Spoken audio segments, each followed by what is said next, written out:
ಆಕ್ಟರ್ಸ್ಗಳು ಯಾರ್ಯಾರು ಇವೆಲ್ಲ ಗೊತ್ತಾದ್ರೆ ಆಚೆ ಕಡೆನೂ ಸ್ವಾಗತಿಸ್ರಿ, ಸ್ವಾಗತಿಸಿ.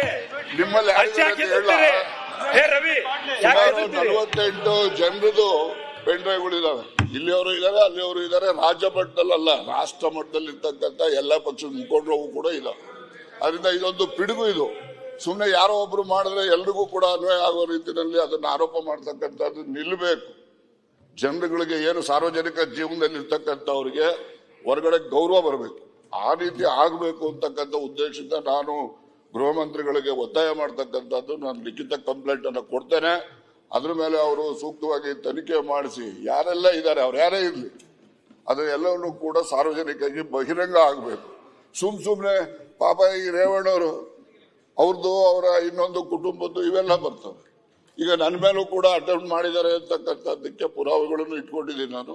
ಅದ್ರ ಬಗ್ಗೆ ದೂರನ್ನು ಕೊಡ್ತೇನೆ. ಅದಕ್ಕೆ ಗೃಹ ಮಂತ್ರಿಗಳು ಒಂದು ವಿಶೇಷವಾದ ತನಿಖೆಯನ್ನ ಮಾಡಿಸಿ ಯಾರೆಲ್ಲ ಇದ್ದಾರೆ ಅವನ್ನೆಲ್ಲ ಕೂಡ ಬಹಿರಂಗ ಮಾಡಬೇಕು ಅಂತಕ್ಕಂಥದ್ದು ನನ್ನ ಒತ್ತಾಯ. ನ್ಯೂಸ್ ಫಸ್ಟ್ ನಿರ್ಭೀತಿಯಿಂದ ನಿಮ್ಮ ಪರವಾಗಿ.